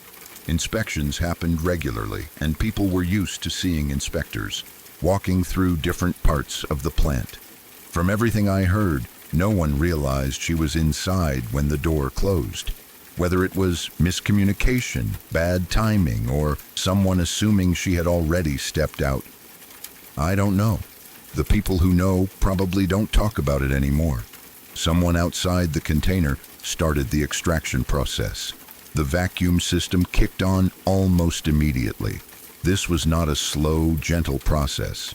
It was designed to work fast and efficiently. Air rushed out of the sealed space, and pressure dropped rapidly. The woman inside would have known something was wrong the moment it started. Imagine standing in a room and suddenly feeling the air being ripped away from you. Your ears would hurt first, then your chest.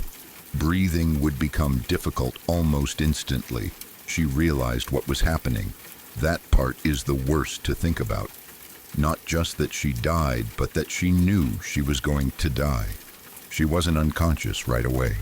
She had time.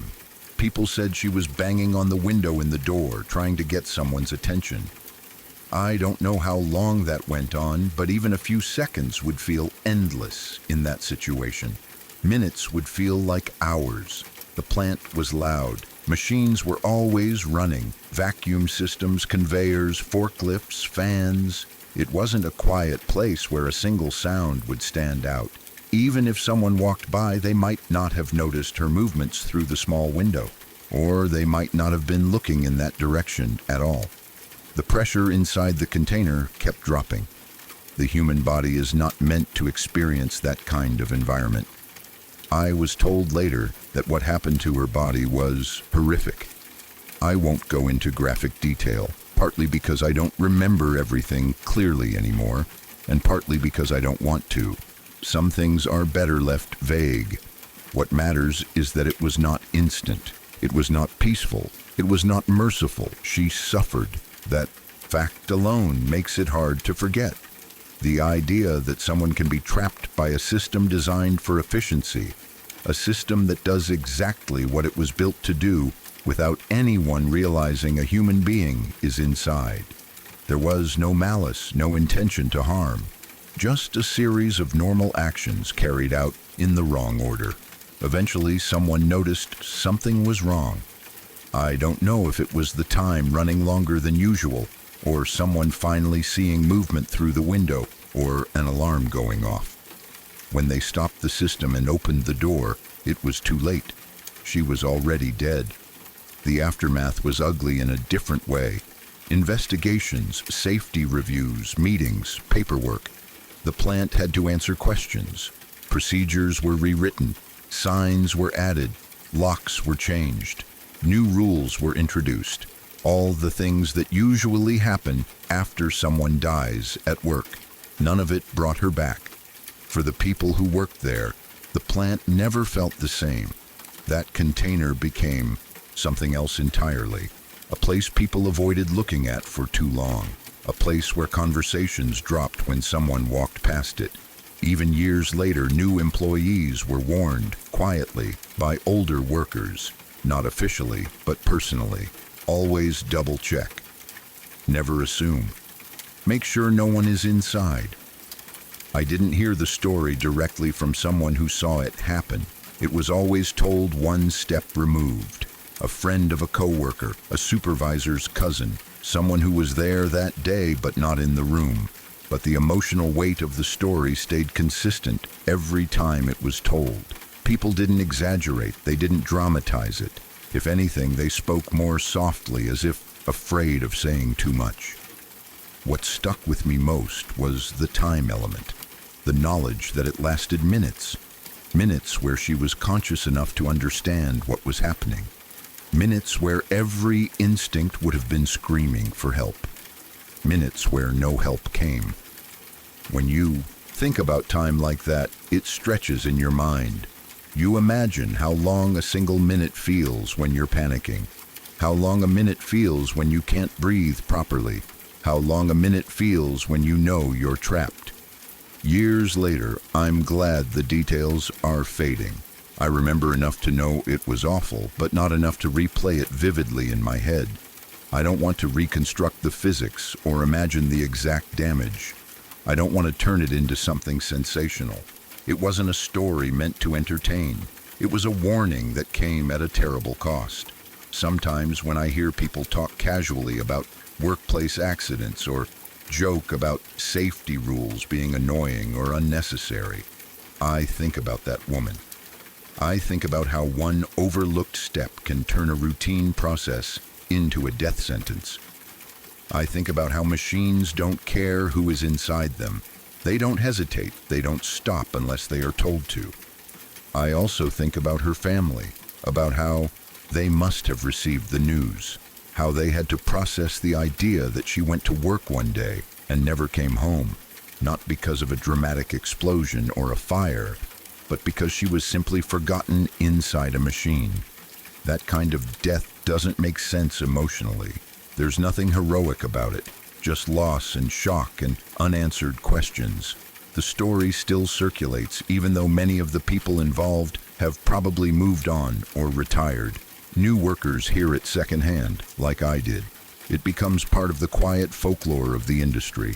Not a ghost story, exactly, but something close. A reminder that certain places hold memories, even if nothing supernatural ever happens there. When I think back on it now, what haunts me most isn't the machinery or the process. It's the moment of realization she must have had. That instant when the air started disappearing and she understood she was alone, sealed in, and no one knew she was there. That moment is enough. Everything else fades around it. I don't tell the story often.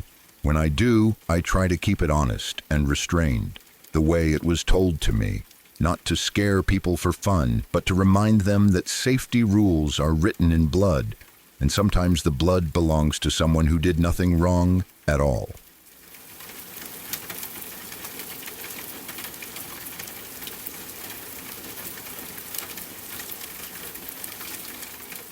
When you are an identical twin, the world feels a little bit smaller and a lot more connected than it does for everyone else. From the moment we were born, my brother and I were a team, a single unit moving through life in parallel. By the time we were 12 years old, this bond was the foundation of my entire existence. We shared everything, our clothes, our jokes, our friends, and most importantly, our space. We lived in a house that was comfortable but modest, and our bedroom was a reflection of that. It was a tiny room, just barely large enough to accommodate 2 single beds placed side by side, with only a narrow strip of carpet between them. If I reached out my arm during the night, I could easily touch the frame of my brother's bed. It was a cozy, intimate space that usually felt like a sanctuary, a place where we could whisper about our day until sleep finally took over. That year, 12 felt like a significant age. We were standing on the very edge of adolescence, still children, but starting to feel the first shifts of growing up. Our room was filled with the clutter of that transition. School books piled on a small desk, posters of our favorite athletes on the walls, and the lingering scent of laundry detergent and old sneakers. We had a routine that rarely changed. We would climb into our respective beds, say our goodnights, and drift off into the kind of deep, uncomplicated sleep that only comes when you are young. There was never any reason to feel afraid in that room. It was our territory, a place defined by the presence of someone who looked exactly like me. One night, however, the familiar comfort of that room was shattered in a way I still struggle to describe. It started like any other normal evening. We had gone to bed at our usual time, the house was quiet, and the world outside was wrapped in the stillness of a suburban night. I remember falling asleep quickly, my mind empty of any worries or strange thoughts. But then, at exactly 4:00 in the morning, my eyes snapped open. There was no noise that woke me, no sudden movement or change in temperature. I just simply became wide awake, as if a silent alarm had gone off inside my head. The room was bathed in that strange transitional light that exists in the hours before dawn. It wasn't pitch black, but it wasn't bright either. There was enough light filtering through the thin curtains for me to see the outlines of the furniture and the shapes of the objects on the floor.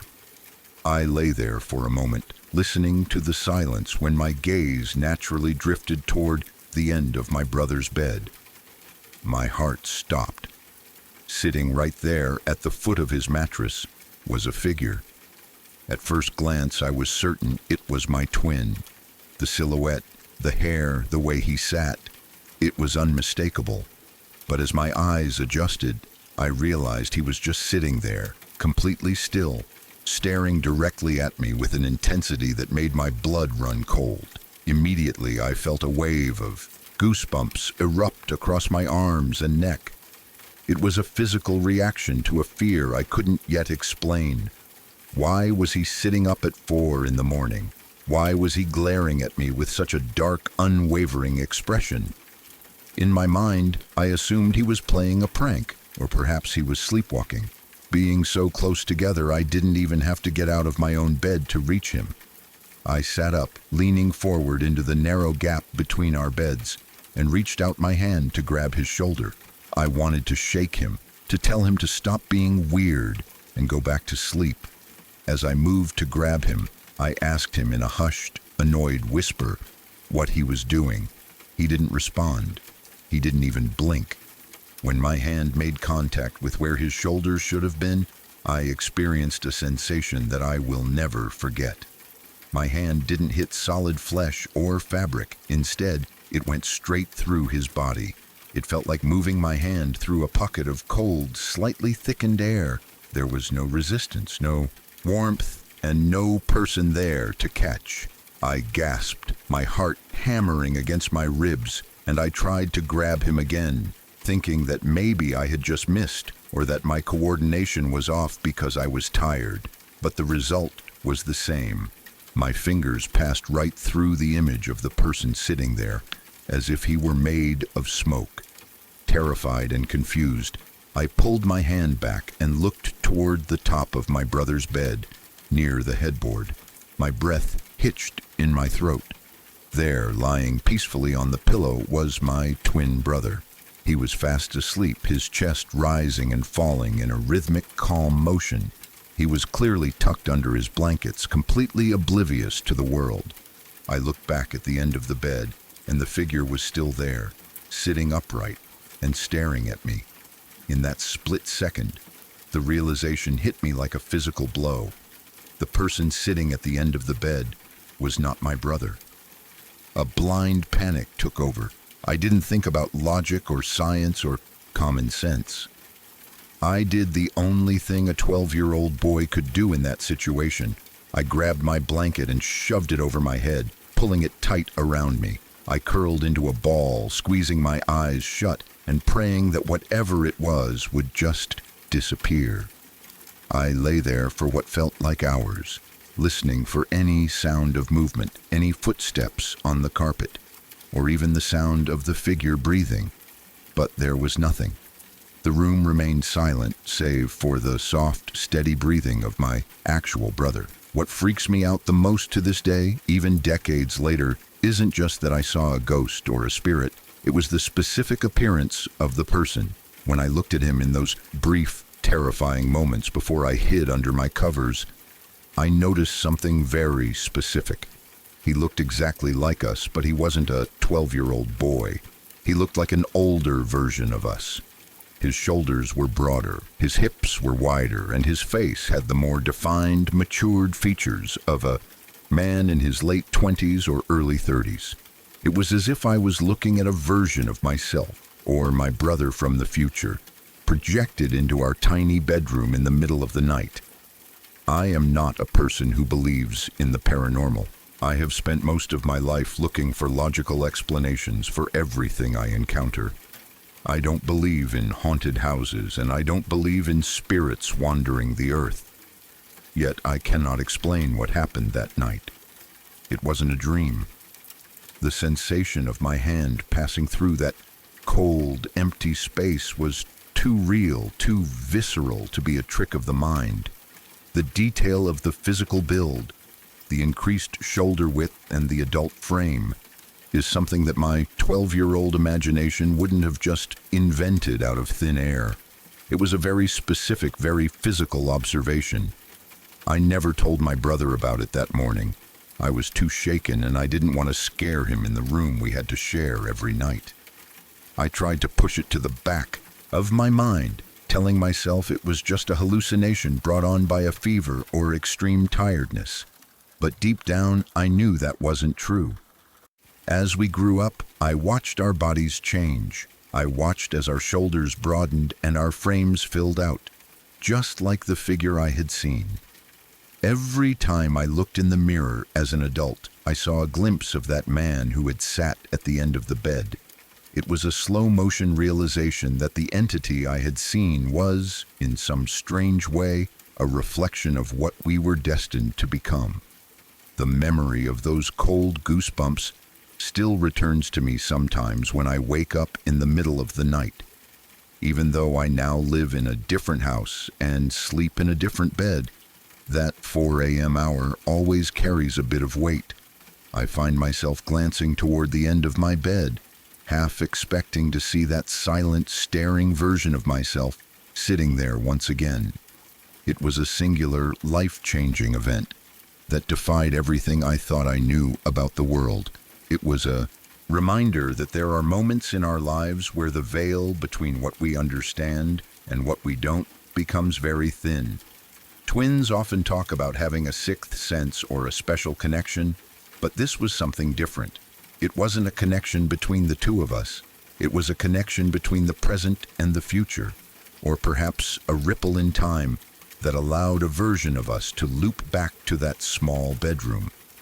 Why would an older version of us be there? Was it a warning? Was it a guardian? Or was it just a random glitch in the universe that I happened to witness? I have no answers, and I don't think I ever will. The small room in our childhood home is long gone now, lived in by a different family who probably has no idea about the history of the space. I wonder if the children who sleep there now ever wake up at 4 a.m. and see things they can't explain. I wonder if the walls of that old house still hold the echoes of the future. For me, that night remains a mystery that I carry with me, a story that I rarely tell because it sounds so impossible. But the feeling of that cold air against my palm when I tried to grab the figure is a truth I can't deny. It changed the way I think about time and identity. We like to think of our lives as a straight line, moving from the past to the future. But that night suggested something much more complex. It suggested that maybe we are always existing in multiple stages at once, and sometimes those stages collide in the most unexpected places. My identical twin brother remains my closest friend, and we have shared many more normal nights since then. But that one night at 12 years old stands alone as a haunting, silent encounter with the unknown. I still don't call myself a believer in the supernatural. If you asked me today if I believe in ghosts, I would probably still say no. But if you asked me if I believe that something happened in that room, I would have to say yes. There is a difference between believing in folklore and acknowledging a personal experience that shatters your perception of reality. That older version of us sitting at the foot of the bed was as real to me in that moment as the mattress beneath my body. It was an event that left a permanent mark on my soul, a quiet reminder that the world is far more mysterious than we give it credit for.